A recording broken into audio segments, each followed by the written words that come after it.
I think Lee's ready. No, his camera just went off. Lee, are you okay? Are you dying inside? I mean, that might be true, but is your Wi-Fi dying? Lee Camp. All right. Let's hope this stops cutting off on me. I know. What's up, buddy? Are you having a Operation CIA something in your Wi-Fi cam? Apparently. To answer your question, I am dying inside, but I'm enjoying the show.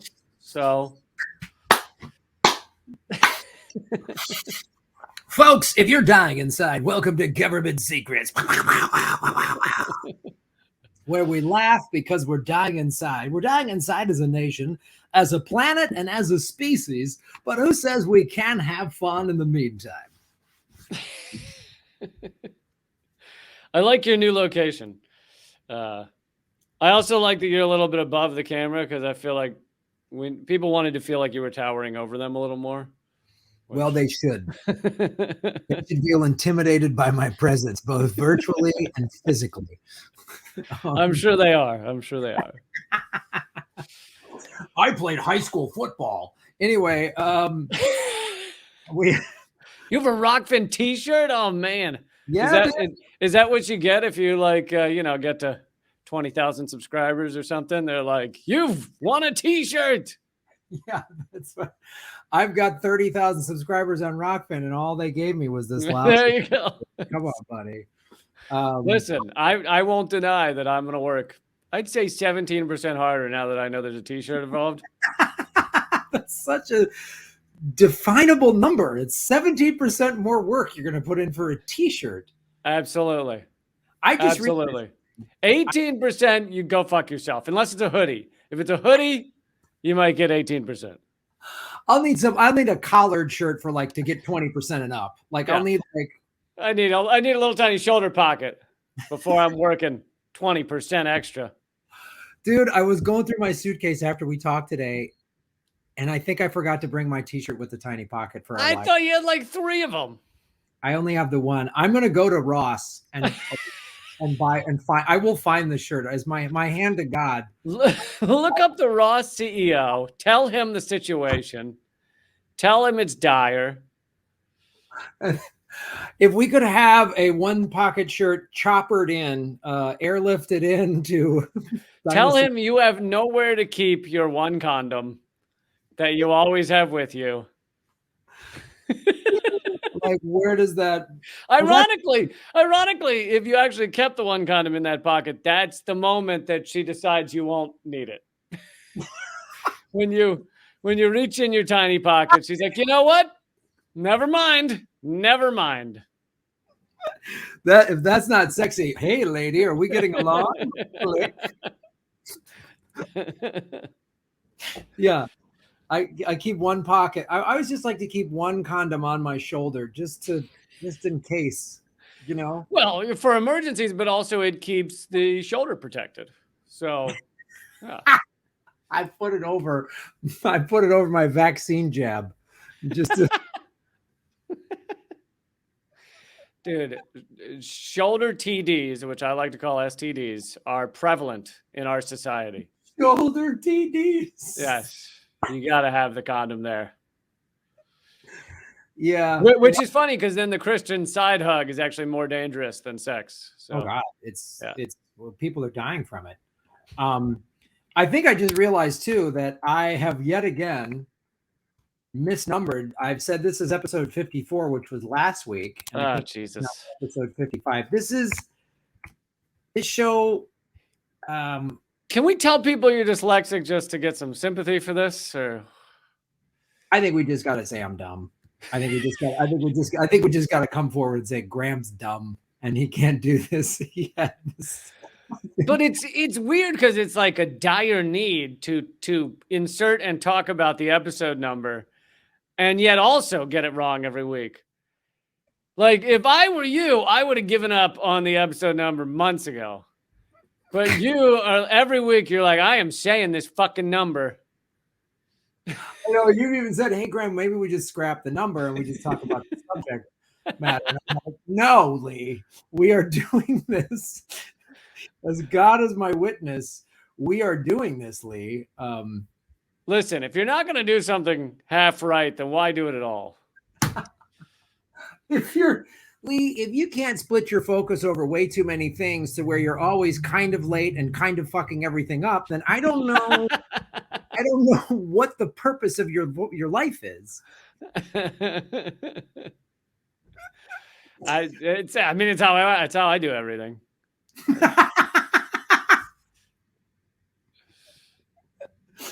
Oh, this is fantastic. Are you excited for our live show next week? Oh man, I really am though. I think it'll be a fucking good time. For those of you in or near Los Angeles, hope you'll come and join us at the live Government Secrets, the first ever live Government Secrets, the first ever time Lee Camp at least is performing since the pandemic began. Are you for real? This is your first live show since the pandemic? Yeah, man. No way. I've had a lot of TV shows, but there's no audience. Unless you count the poor, boom mic guy who's just sick of me being like, that was funny, right? Please leave me alone. Can you just leave me alone? Yeah, Lee, I know the deep state. Got it. Haha. Can I get out of here, please? Wow, well, this is fantastic. I'm really excited. And you and I haven't seen each other in 2 years or something. Yep. When was the last time we saw each other? Yeah, the Ventura show in Ventura, in California. Well, perfect, buddy. I'm thoroughly excited. And just for the audience, Lee and I were discussing some special secret plans for the show, like a fun intro. And then Lee's got a government secret that he's not even going to tell me. So it's going to be a super double government secret. I mean, I don't, this is more test. This is not, maybe we should make it a theme of the show that we don't know each other's secrets, but because it's really just a fact that we don't do any producing, that we haven't told each other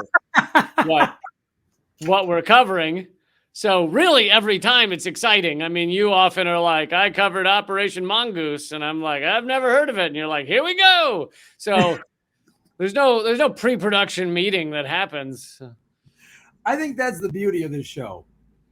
There's no pre-production meeting. There's like an email or two, like, hey, or a text, like, you want to go to 6 o'clock? Yeah, sure. Okay, I'm going to cover this, I think. And I'm like, oh, cool. I'll find something by 6 o'clock.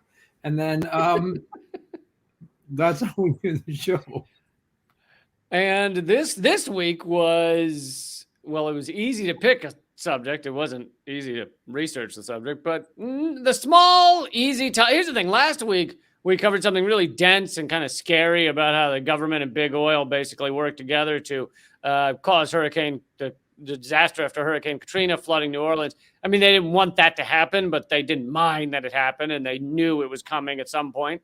And this week, I figured, that was a rough one. It was a dark one. Let's go light. Let's go 9/11. Let's go 9/11. So, let's just take it a little easier this time. This will be fine. People don't have strong reactions either way to this subject, so it'll be fine. Right. We won't. It's great. If we could somehow weave in the vaccines into this, then we could really just have like a really light, mellow, easy week. It is 20 years since 9/11, which makes us all feel ancient. And well, do we want to do your thing? Do we want to do let's do the 9/11 one first, because then we'll have a kind of a palate cleanser with my CIA Operation Easy Chair. Yeah. We might need the palate cleanser. Right. 20 years. One. I don't have a microphone here to go into do the thing. Oh man. So this government secrets first segment 9/11. I think that was excellent. The visual was kind of disturbing, but I think the audio was weird. This is like that nobody needs to see. You know what I mean? On any level. This is like a Saw movie. It's pretty rough, but I think the fact that you just did that is a positive, because there's some certain cavities we need to tell you to get taken care of, but it's good we got to analyze that. So please watch this show for dentistry needs. So 20 years of 9/11 makes everybody feel fucking 900 years old. I don't know if maybe there's some people young enough, they're like, I don't even remember it. But for the most part, it makes us all feel ancient. Also, just to make people feel better, it's just so you know, Home Alone came out closer to the Vietnam War than it did to today. So, just so you feel good about yourself. Is this the moment when Graham? We already hit the moment where Graham gets silent and disturbed. Well, I just have my hair cut, and no matter how short I cut my hair, I still have a lot of gray hair. And you thought shorter was going to make it darker? I don't know. You know what I mean? I was hoping. I got to get full hair plugs. I mean, that's the other thing. I hope crypto goes through the roof because I'm just going to buy full hair plugs. And since I've already sold out to Big Pharma, I'm sure they'll pay for it. Yeah, I earlier today we chatted, and I informed you that in order to sell out to Big Pharma, you had to get some money from Big Pharma. So I was like, oh, this isn't. You did the selling out wrong, Graham. You did it wrong. So let's get into some 9/11 here. Let's do it. I'm sure there are plenty of government secrets. There's plenty of disturbing stuff that we're going to get into. I'm sure I'm going to piss off some people because I don't actually, or at least let's just say I haven't seen any evidence that Bush was putting charges in the towers at like midnight the night before. Right. But there's a lot of disturbing shit that we're going to get into. And I mean, yeah, we got into some of it back. I believe it was episode 9. If people want to go back and listen to that one as well. Episode 9, we did the 28 pages that were revealed from the 9/11 report after, like, they revealed them after whatever, 17, 16 years after 9/11. Well, we number the episodes. It's a good thing we number the episodes. Well, you did much better back when we were in single digits. So... Well, we break 100. I'm gonna lose my shit. That's 3 numbers in a row. I won't. It'll be mayhem. Let's see. I'm trying to share this headline here. So part of this, I am going to mention that some of these sources are literally mainstream media, and the reason for that is I want people to see that this has even been admitted to by mainstream media. That doesn't mean everything I'm going to cover is mainstream media, but. So here's CNN talking about the 28 pages that alleges, let's say, I love that they use the word alleges in there. It reveals Saudi ties to what happened in 9/11. So 9/11 occurs and several things occur immediately afterwards. Such as the fact that they flew the bin Ladens out of the country, not Osama bin Laden, but many other members of his family, which the Bushes were quite close with. But so, and that was even talked about as long back as, let's see, where is this one? As far back as Fahrenheit 9/11, Michael Moore had it in his movie about how the bin Ladens were ushered out of the country immediately after. And that's CBS News right there. Immediately after after 9/11, the day after, when no flights were allowed to be flying. So literally nothing's in the air, and the Bin Laden family is in the air, just flying around the country, just enjoying the open skies. You know, sometimes you just want to get loose. You know, you just like, you know, and I'm all about to seize the opportunity. So nobody's flying this. They literally. Planes are not allowed to fly unless they're military aircraft, but we can. So we should go do it. Take advantage of it. When are you going to get to do this again? This is a once in a lifetime opportunity to be flown out of a country that is sealed off its skies. Yeah. Well, it was really once in a lifetime. So that is a huge kind of initially a government secret. Then it becomes revealed, and yeah, I mean, what it says about even just what that says about our government, about what was going on is fucking like incredible corruption, connections. I mean, they didn't even take the time to interrogate these people. Let's for the benefit of the doubt, let's assume for the moment, and by the way, I'll change this in a minute, so the listeners don't freak the fuck out. Let's assume for a moment that the Bushes and them, all the elite oligarch team had no idea anything was going to happen at all. Still, the fact that you wouldn't stop and interrogate the family of the guy who you think did it is like insanity, unless you are incredibly corrupt and don't even care if 3,000 people just died. You just want to help your oligarch friends get out of the country. Yeah, it's really, they don't even brought into questioning. Now, I haven't done this in a while, but it's sort of like with regards to Epstein, how like all these people named, the Clintons, Prince Andrew, Trump, how come none of them have been questioned? Like, you would at least question it. And if something like this happened to regular people, if a family member of yours or mine were implicated in a massive terrorist attack, I'm pretty sure you and I would be questioned. I'm pretty sure there might be a like, even if it was, even, and people go, oh, well, Osama bin Laden was, removed from his family because they disagreed politically. It's like, even so, if I had a brother who killed, let's decrease it, 2,000 people. If my brother had killed 2,000 people, I feel like they would bring me in and be like, let's chat. I think they might. I think if your brother killed 200 people, they might go, hey, Lee, if your brother killed 20 people, they might come in and go, and by the way, actually, we'll pick you up.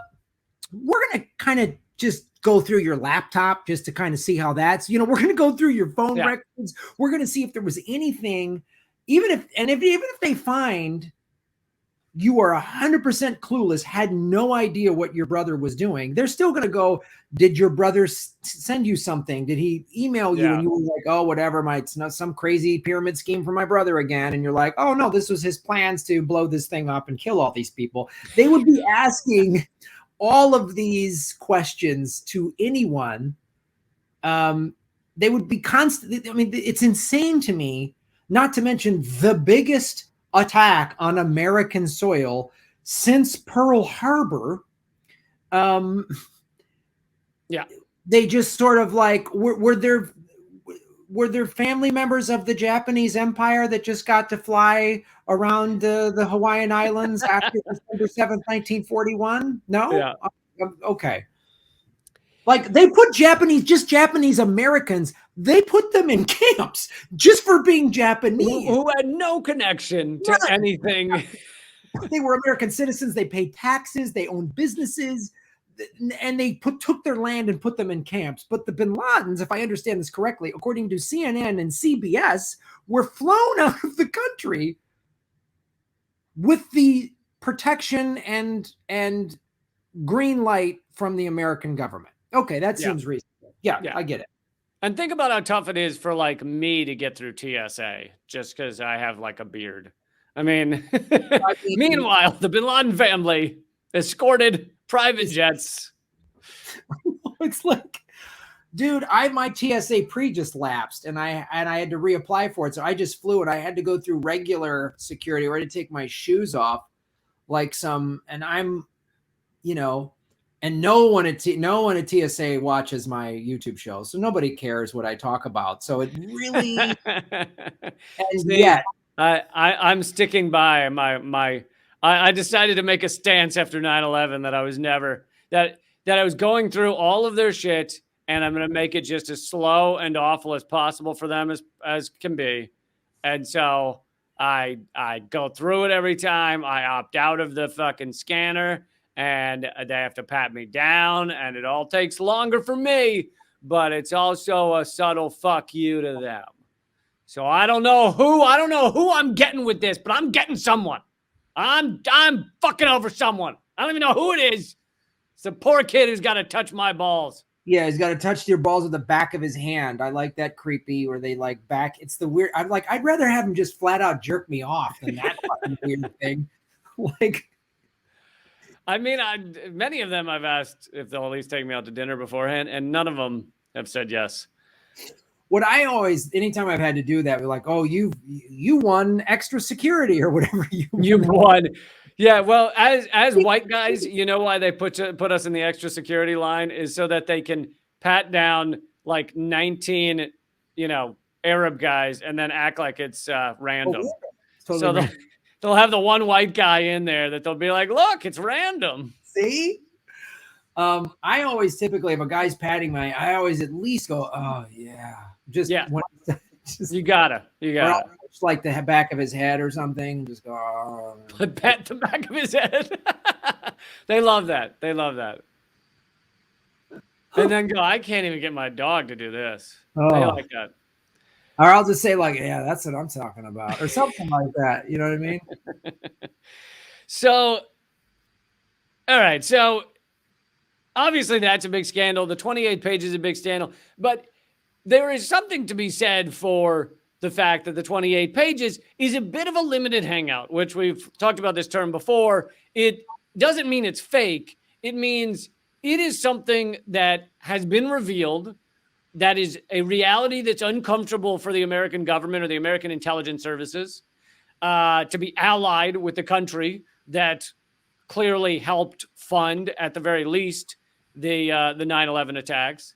And so just to clarify for the audience, let's just real quick. The 28 pages is showing all of our basically ties to Saudi Arabia, and that how the pilots, they knew they were tracking these pilots from Saudi Arabia.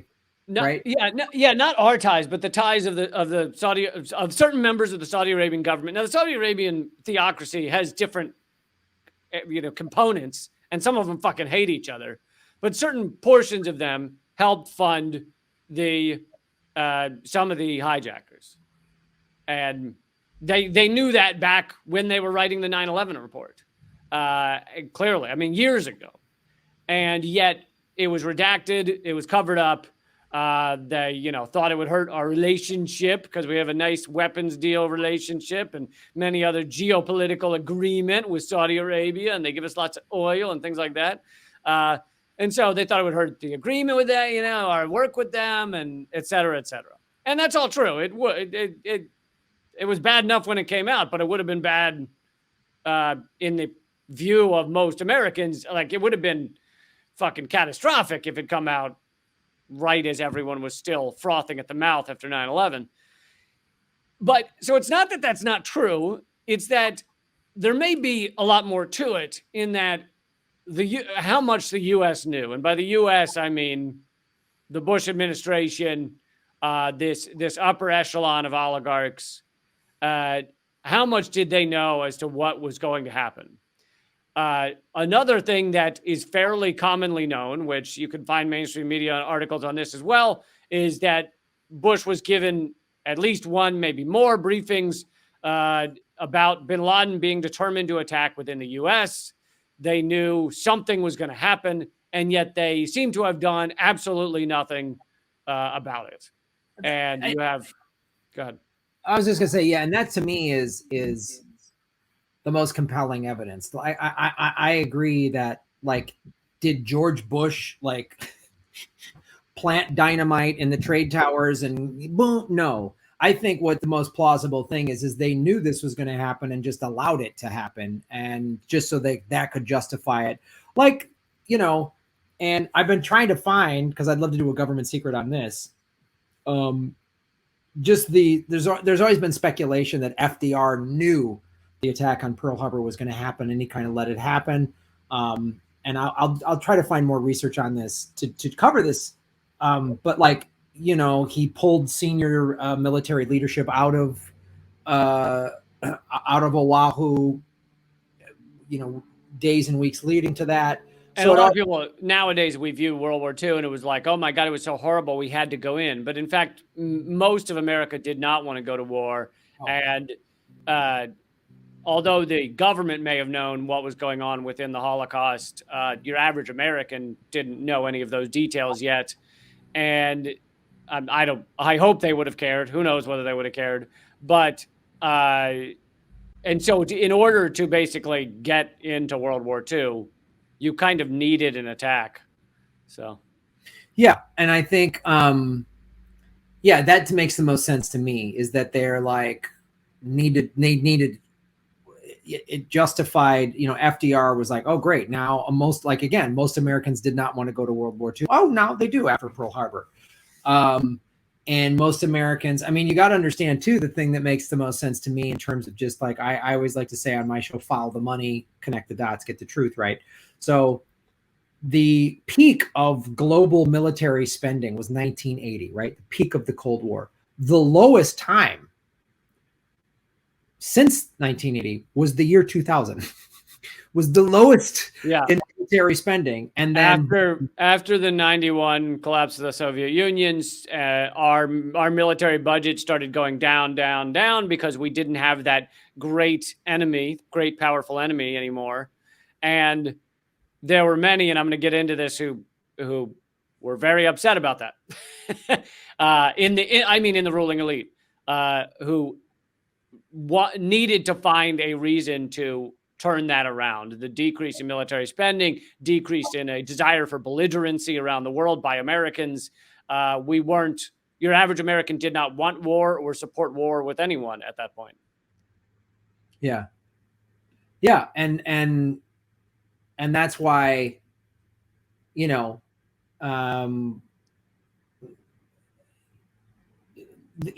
me, like, if you can prove that they, you know, whatever, the saying like, well, there's no way a building would collapse that way. We've talked to these engineers. I don't know. They done simulations on airplanes going into the trade towers for 20, 30 years. I just, that to me, maybe not. It's hard to say, but what is certain is they knew these attacks were coming and allowed them to happen. And then when that did happen, the facts are there's evidence to show they knew they were happening.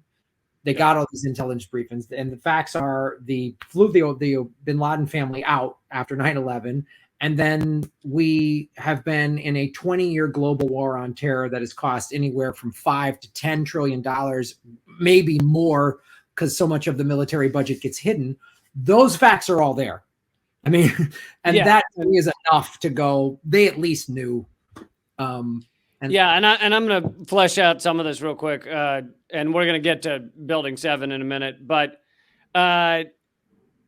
so, like you're talking about, there was a group of neocons that very much were talking about how do we go back to the level of belligerence, level of war, level of military spending that we had. What do we do without that great, powerful enemy that kept Americans scared and in line and allowed us to just fucking dump trillions of dollars into the military that they could both funnel into their own pockets and use to really control a global empire? And so one of the biggest groups that was talking about this was the Project for the New American Century, which was or PNAC for short, which was and again, this is the Wikipedia version, so this is the sanitized version of what they were, but was a neoconservative think tank based in D.C. that focused on U.S. foreign policy, established as a nonprofit educational organization in 1997. Kind of like how if you tell someone to shoot someone else, you're being an educator. You're a teacher. Point that gun at him and kill him. I educated that man. Look, I think Jeffrey Dahmer was a cooking enthusiast.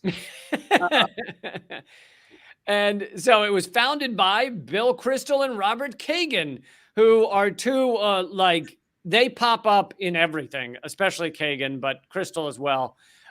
They're like the architects of a lot of our endless war, fucking endless killing. And Kristol, this shows you how the mainstream media has shifted or headed. Bill Kristol is now a paid contributor for MSNBC. So Bill Kristol and Kagan are these neocons in the Project for a New American Century, but it gets even better. Their goal was to promote American global leadership, and they wanted to build support for a Reaganite policy of military strength and, quote, moral clarity. That's called immoral clarity. But get this, of the 25 people who signed PNAC's founding statement of principles, 10 went on to serve in the administration of George W. Bush. including Dick Cheney, Rumsfeld, and Paul Wolfowitz. Lee, I think that's just a wacky coincidence. I think these guys in PNAC are just like good, young, upstart Christian American patriots who just learned some good, valuable work skills, and they probably all had really good LinkedIn pages.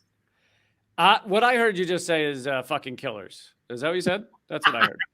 Yes, I actually did give you the sanitized version of. You gave me the initial name for PNAC was Skull Fuck a Puppy, and they changed it at the last minute. Like press releases were already printed. They had like the vinyl backdrops made, and they changed it.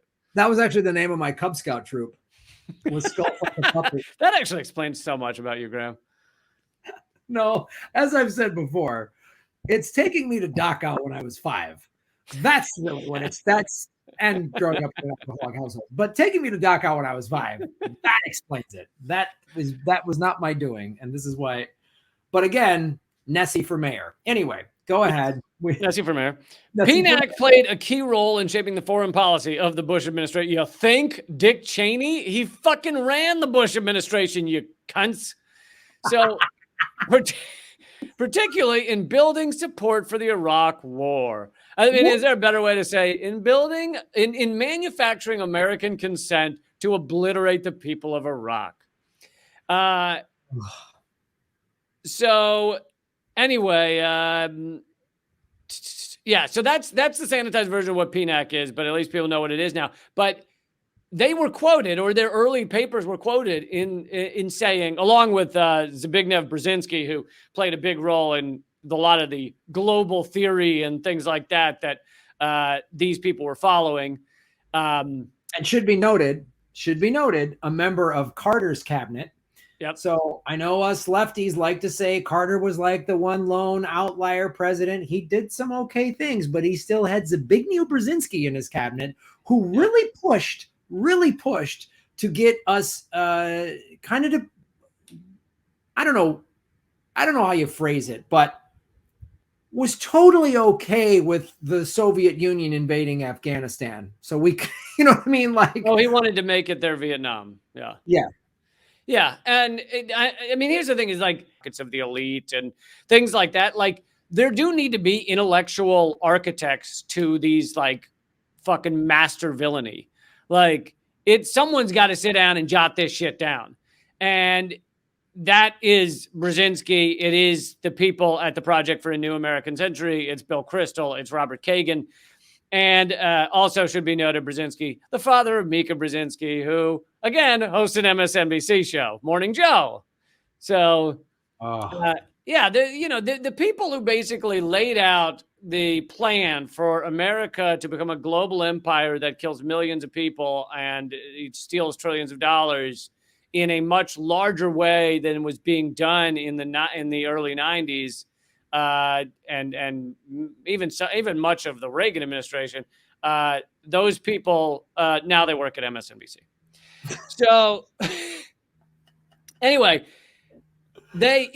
some of their documents that for these various plans, they say in order to get the stuff done that they want to get done, we need a Pearl Harbor type event. And they say this stuff cannot really be done without a Pearl Harbor type event. And so you take that and you line it up with why would these people want to know that some sort of terrorist attack is going to take place and be willing to look the other way? Now that all adds up. It makes a lot of sense. The attack was obviously used to invade multiple countries. And much of that went into play immediately after 9/11. General Wesley Clark, as we've mentioned before, said that it revealed years later that he went to the Pentagon in the days after 9/11, and they immediately told him that he ultimately ran for president as a Democrat, right? But they immediately told him that they were going to invade 7 countries in 5 years. So why would they know that immediately after 9/11? Why would they say these 19 scrappy assholes attack the U.S. and we're going to invade 7 countries in 5 years? Because these plans were already sitting there ready to go, waiting for the proper time to put them into use. It allowed them to crush our civil liberties even more than they had before. It allowed them to kill people indiscriminately around the world. It allowed them to lock people up like Guantanamo Bay without a trial or charges. All of this, invasion of privacy, wiretaps. I mean, now they just search all of our phone data. All of this was allowed and manufactured the consent for via 9/11. But that doesn't mean they brought down the towers. It can very much mean that they were, and we now know, watching these ultimately terrorists at flight schools. They knew they were in the U.S. And again, to show you how much even the mainstream media has revealed, the CIA didn't share info about 9/11 hijackers. Now, what they're talking about is the CIA were the ones that really knew that these, high-level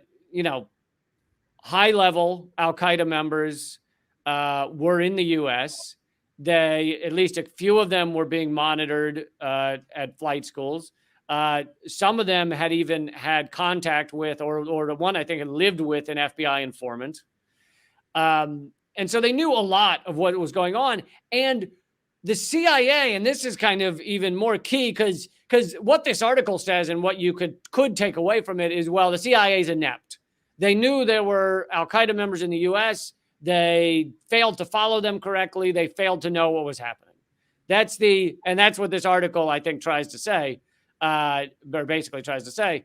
But the reality of it is that the CIA actively stopped the FBI from finding out about these things, like went out of their way to make sure the FBI didn't know. And that speaks to the fact that the CIA was probably in line with these plans to allow something to happen. Whereas the FBI, working largely separately, was not in the loop about let's let these things happen. Which, after 55 episodes of this show, I'm really perplexed that the CIA would be in the middle of tangling this up and keeping people in the dark and being held accountable by no one. I just flee every episode. This is I can't imagine. It's almost like JFK, who we know now, thanks to Google, was killed by a mysterious bullet by Lee Harvey Oswald.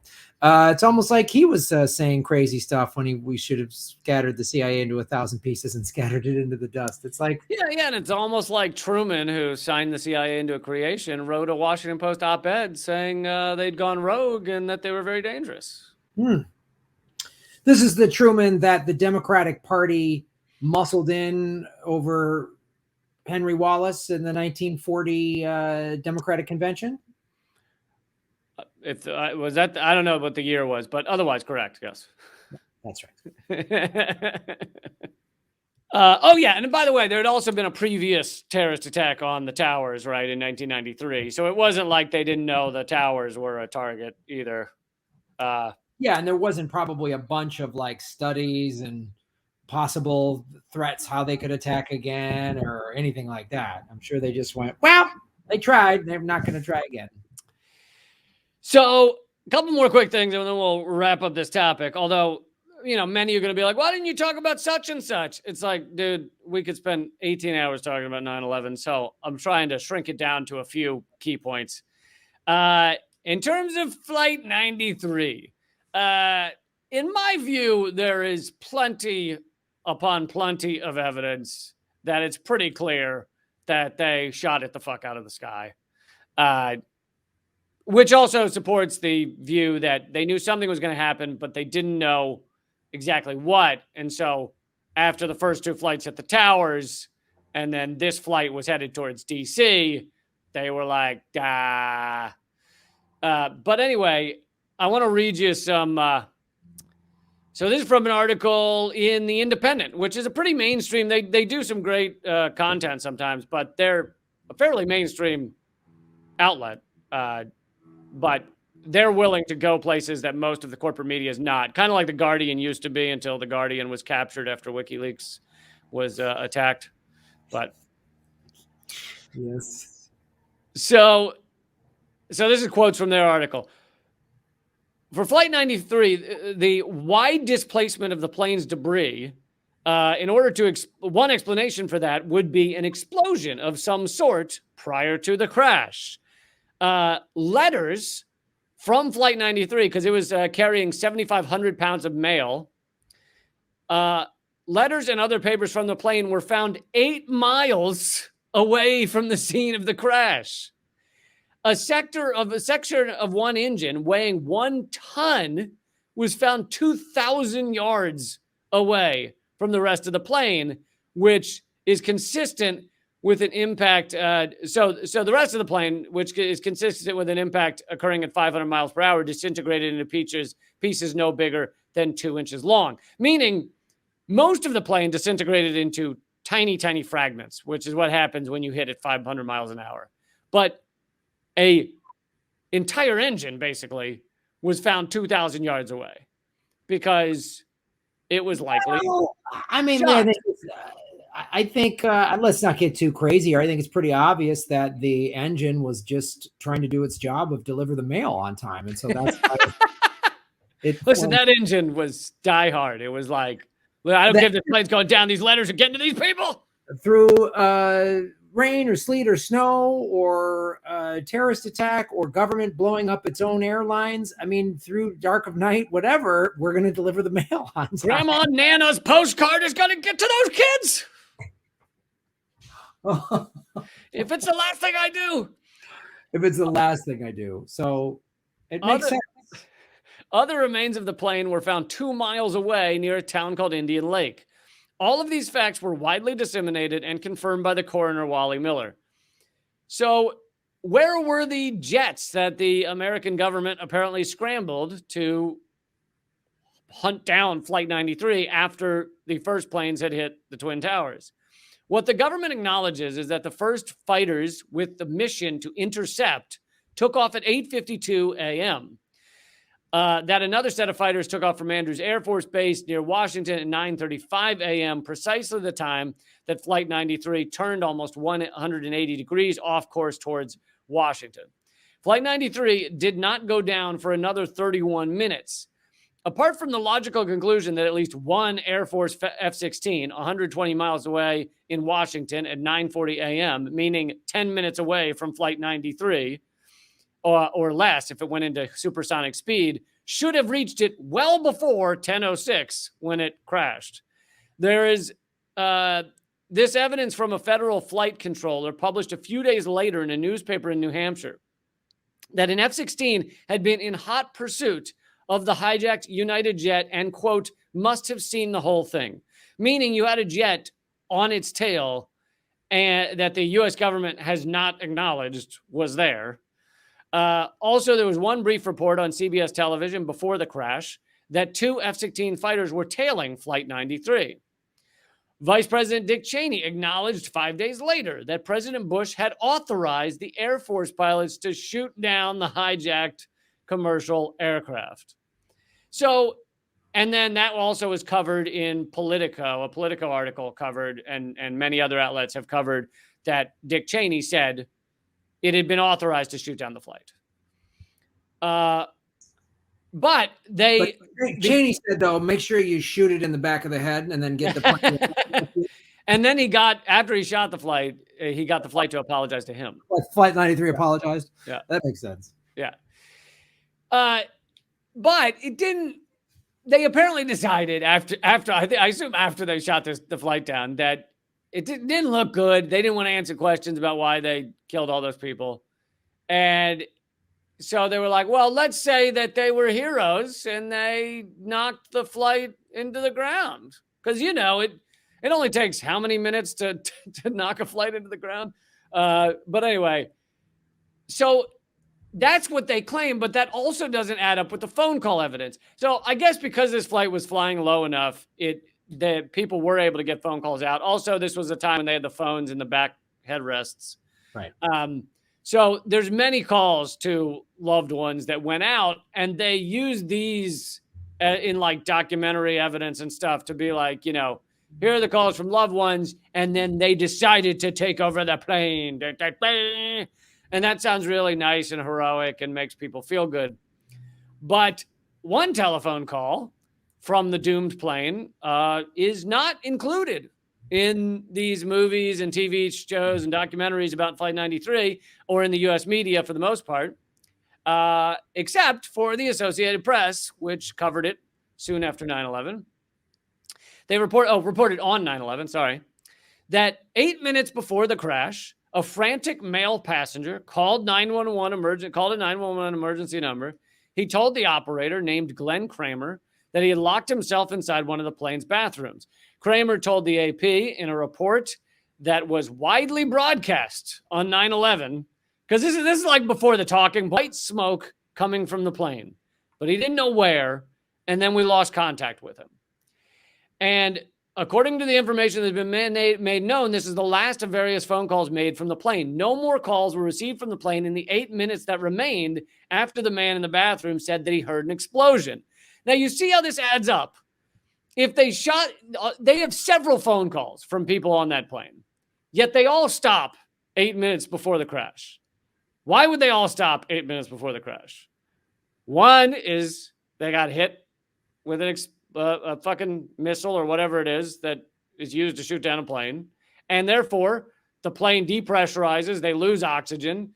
A lot of them probably either pass out or put on their masks, or it fills with smoke and they fucking can't breathe, and etc. But that would explain why all the calls would end at 8 minutes. It would also explain why a guy who had just heard an explosion then says that on the phone and then they lose contact with him. It also it all adds up. It also could be that the missile hit. I mean, they know how to target I would assume how to target to where the plane got hit and the communications are knocked out, or maybe, but it would explain why it got hit where the electricity on the plane, got knocked, whatever. Not that they surgically tried to take out the communications, but if the plane got hit, then all the electricity in the plane goes out. I would imagine at that speed, they're probably either shooting for the mass, or it's heat seeking and it shot the engine off, which would explain why you'd have an engine is the only large piece that survived the crash. But so last quick thing, neither the FBI nor anyone else in authority has explained the reported 911 phone call from the bathroom, even though it appears to be the last of the phone calls made from the plane, and even though it conveys the far from insignificant fact that there was an explosion. The FBI has confiscated the tape of the conversation, even though all the other phone calls are like heralded as like, look, listen to this. It's, this is the amazing heroes and how traumatic it was. That phone call was confiscated. And the operator, Glenn Kramer, has received orders not to speak to the media anymore. What do you think those orders looked like? Do you think they were friendly? Do you think they were like, we would just love it if you just like stopped talking? I bet you there was like cookies with the orders. They made cookies. Hey, Glenn, can you eat some more cookies and not talk about all this crazy plane stuff? And he would like, sure thing. These are delicious. I'm sure it went something along those lines. Yeah, I mean, and they gave him a pet horse head in his bed. Like just a bunch of lovely gifts. A pet horse head. They found his dog in his fireplace, and just a bunch of little interesting gifts. Yeah, his cat was nailed to the wall or something like that with a stop talking, and he went, "Oh, this is cute," or whatever, or just an envelope with his kids playing. Yeah, just a photo taken from a bush next to his kids playing. Yeah. Just saying, hey, stop talking. And he was like, okay, goodbye me. Or they just gave him a list of all the people, the eyewitnesses from the JFK thing that all just disappeared. And they just sent him that list of just like, all the people were like, no, we saw Lee Harvey out. None of that adds up. And then all those people had weird health issues. Yep. Just a list of people that disappeared after the JFK assassination. Anyway, so that's Flight 93, and you can get that article. It's called Unanswered Questions, The Mystery of Flight 93 in The Independent. So one more quick bit about Building 7. And look, I would love to have certitude on all of these issues, every issue we ever bring up. But believe it or not, I won't speak for you, Graham, but I am human. And some things I don't fucking know. So I don't fucking know what the fuck happened to Building 7, but I do know that there was a large, let's see, here you go. University of Alaska Fairbanks did a structural reevaluation of the collapse of World Trade Center 7. And this is not a quick thing. It's a university study. It was done over 4 years. They worked on it from 2015 to 2019. And actually, I'll go ahead and play the video of World Trade Center 7 collapsing. I realize that for the audience, the radio audience, this won't make any sense, but The radio audience. Just picture it in your head. This is what it would feel like if you were actually viewing this. And if you're listening, all right. If you're listening on your Philco radio and to all the ships at sea.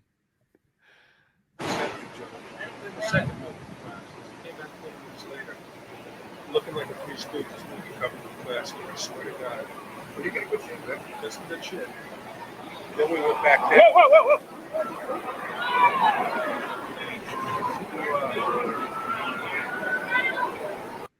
But that is a 47-floor building collapsing pretty instantaneously, straight down. I'll read what this is just, so you can go read the final report. Actually, if you Google this, University of Alaska Fairbanks, and you can read the final report. I'll just read the synopsis.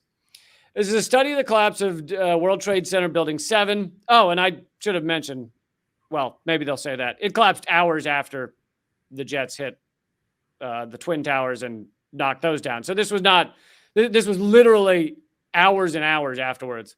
A 47-story building that suffered a total collapse at 5:20, there you go, 5:20 p.m. on September 11th.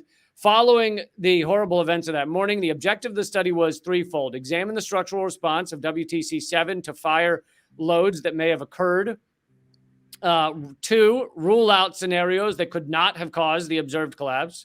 And 3, identify types of failures and their locations that may have caused the total collapse to occur as observed.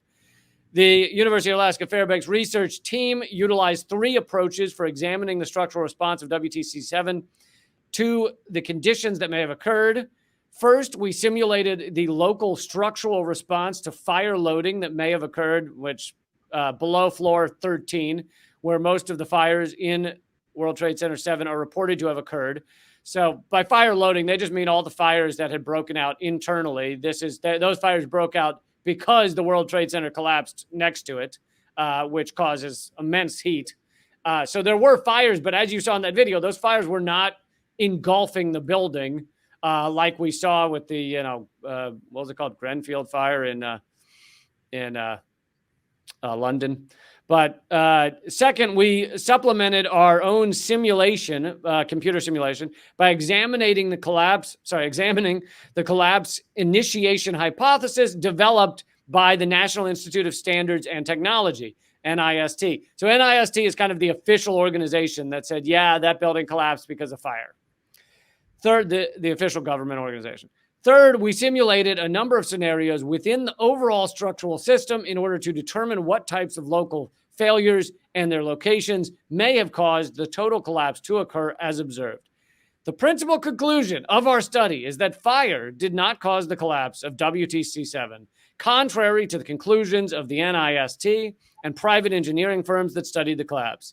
The secondary conclusion of our study is that the collapse of WTC-7 was a global failure involving the near simultaneous failure of every column in the building.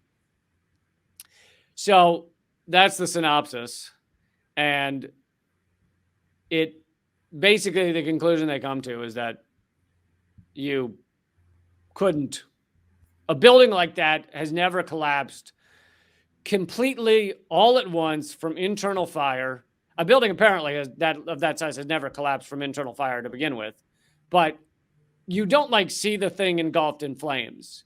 So the argument has to be that internal fires weakened it to a degree that it's caused an instantaneous failure, which these folks in their 4-year study say is impossible. Now, again, I'm not saying I know what happened, and I can't come up with a conclusion because I'm not an engineer, but you know what the official story is, you know what this study said, and I'll let people take it from there.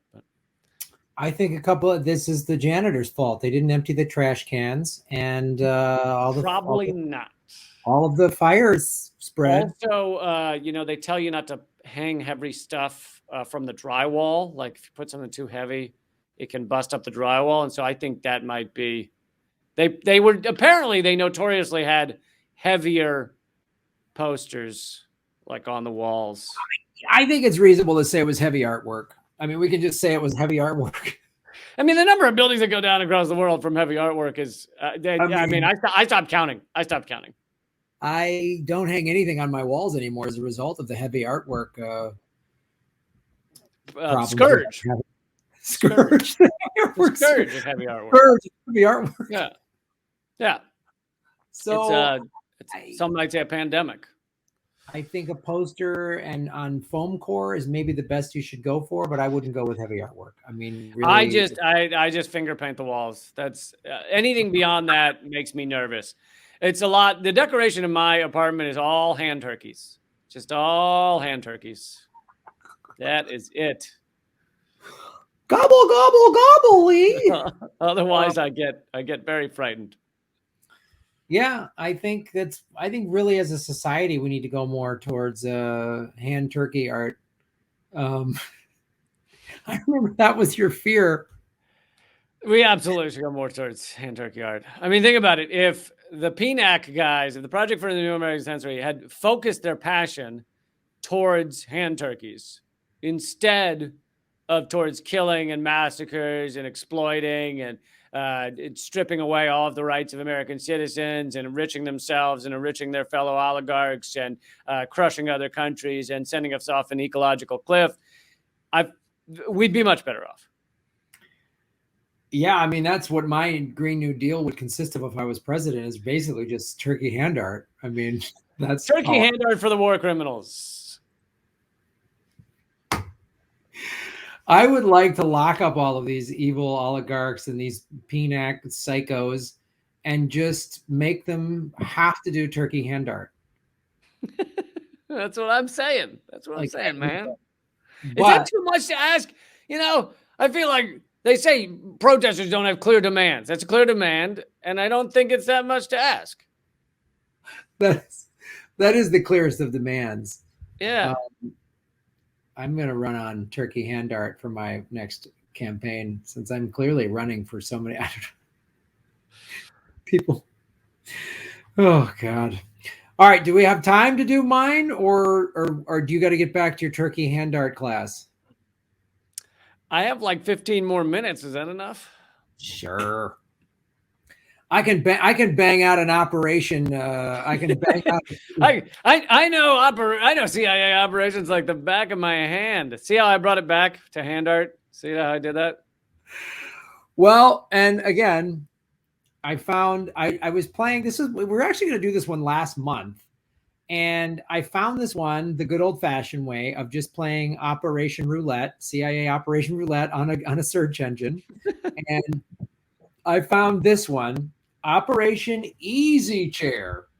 Now this was right a joint. It's funny because I have heard of that, but for me that was when I take a 6-pack of beer and a bag of nachos, a bag of Cheetos, and I dump it all over my lap and I spend the day there.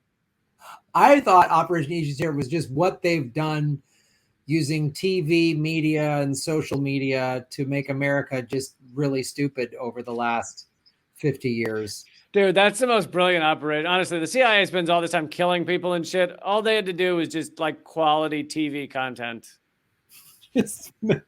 Just literally like Real Housewives is the most effective CIA operation I've ever had at just making Americans divided, distracted, and afraid. Yeah, I guess I spoke too soon when I said quality TV content. Just middle-aged women with a lot of plastic surgery screaming at each other is all we needed. Who doesn't need that more? Yeah.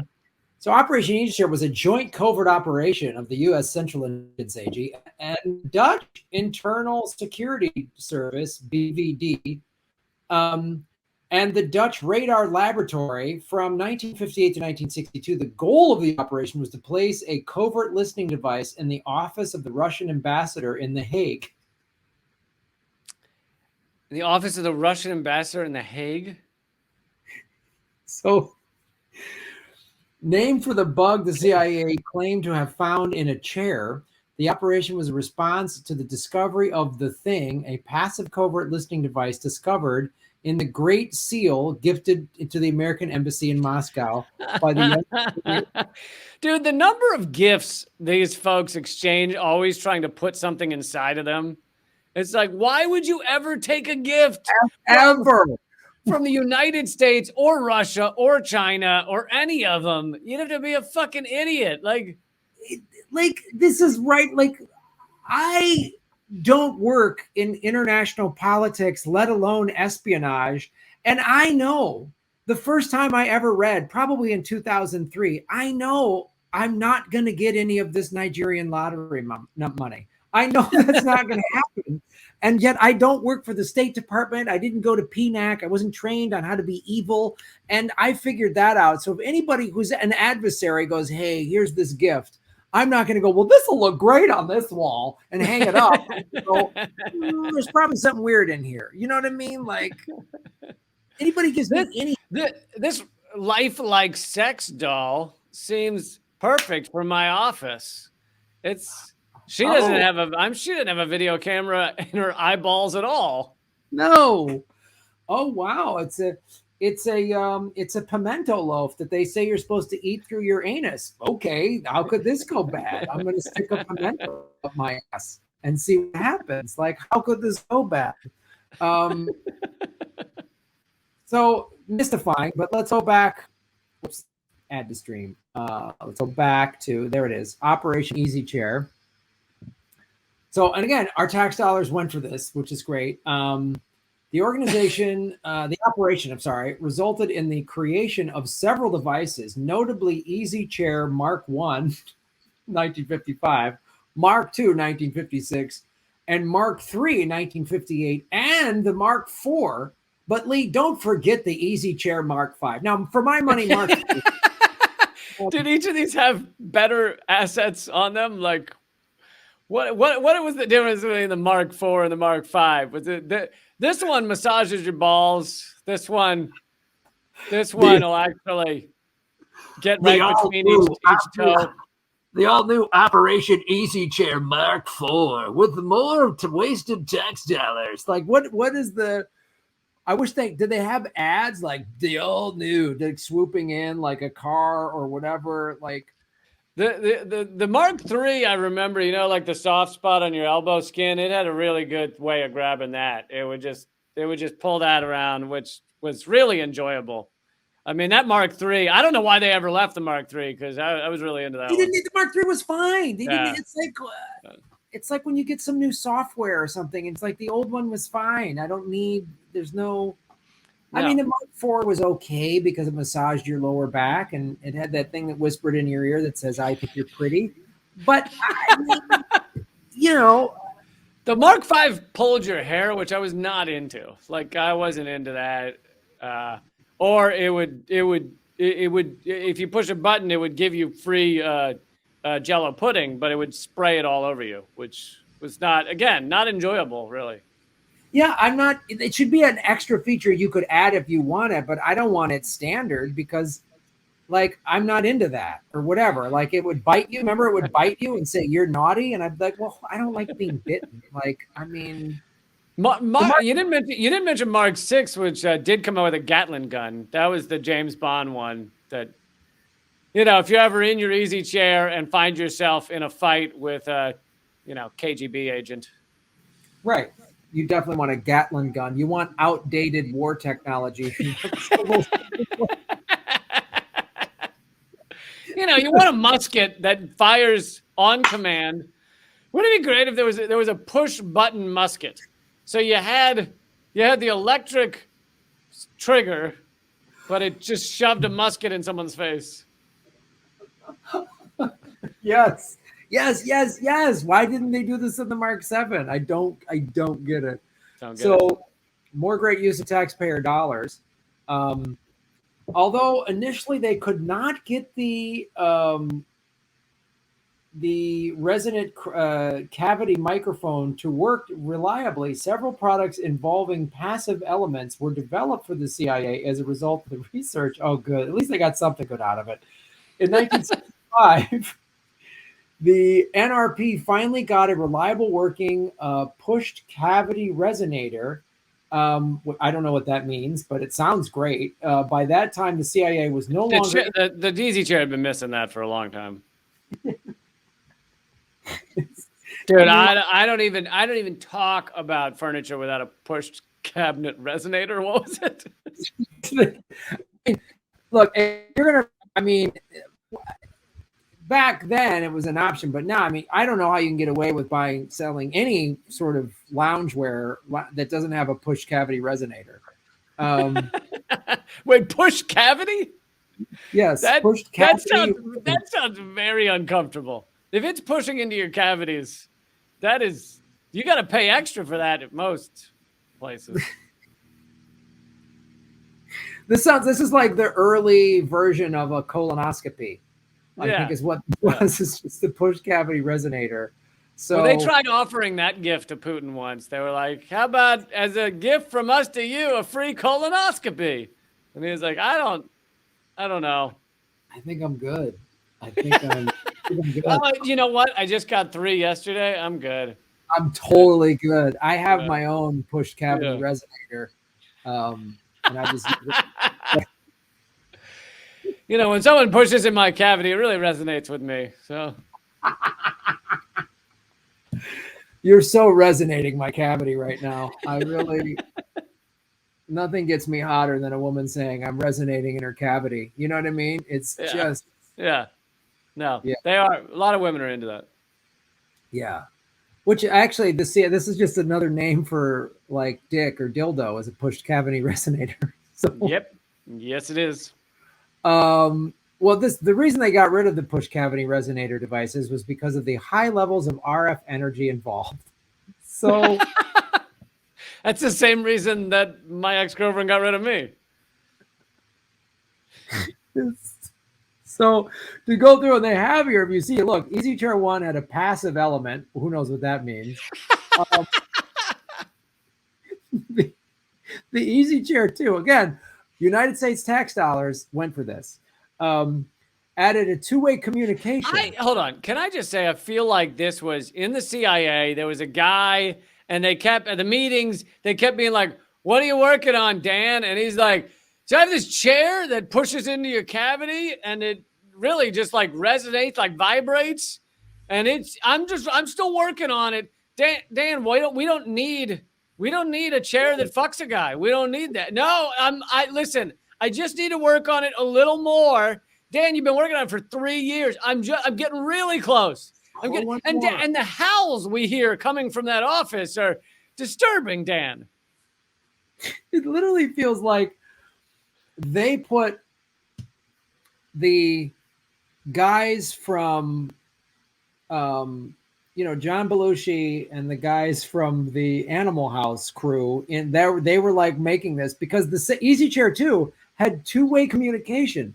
So what do you need? You need this guy's ass to communicate to you when he's sitting in the chair? Like, what is the two-way communication? I thought it was a bugging device. Well, you could find out what the Russian ambassador was eating. Just what? How is this? So the communicate, like in the middle of them like talking about Russian secrets, the chair goes, I don't know, Sergey. Maybe that's not a great idea. Like, what are you? What is this for? Let's not attack the United States. Yeah. I don't think putting missiles in Cuba is such a hot idea. You know, like. Did you just hear the chair say maybe we drop communism? Did the chair just say that? Yeah, I think was that the chair? Maybe give Russia back to the oligarchs. Was that the chair? Sure. So, well, and then easy chair 3. I do not like when my chair speak to me. Not at all.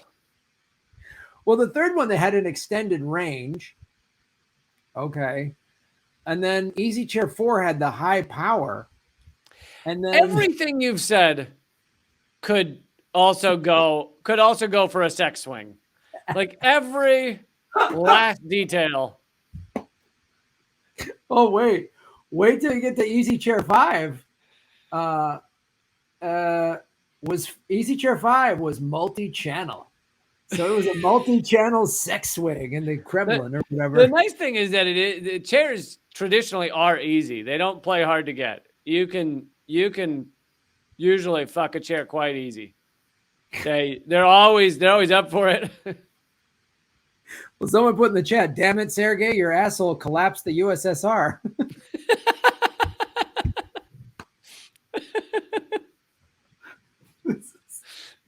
Oh, God. Every time we think the government hasn't wasted money on something dumber, we find out there were 5, count them, 5 variations of this government sex swing that we put in the fucking Russian embassy in the Netherlands or whatever the fuck. Like, in The Hague. Yeah. In The Hague. So there's Operation Sex Swing, buddy, aka Operation Easy Chair. I would love to know what. All right, this is going to sound like a pun, but what came of this? Because I would love to know what intel they ultimately got.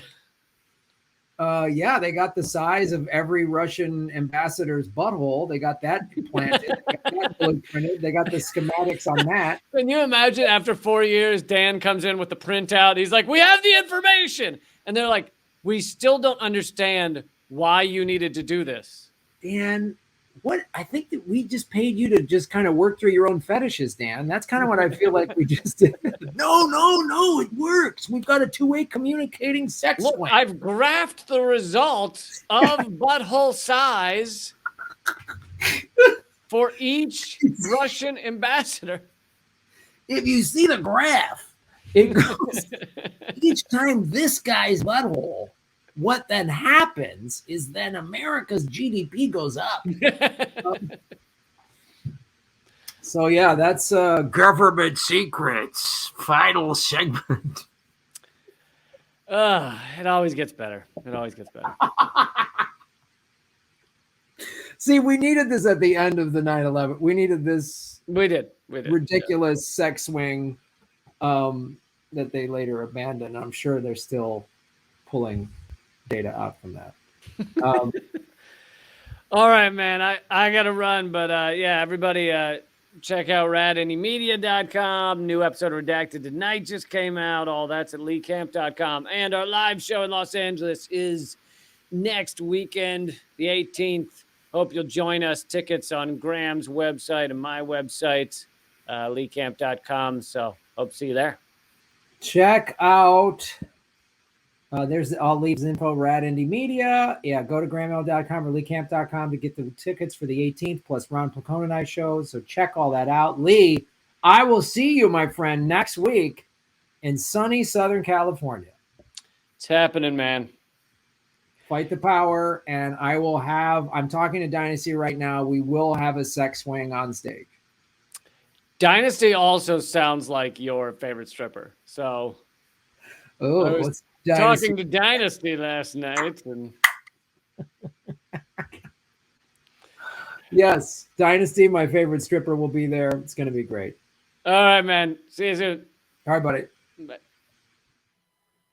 Hey, everybody.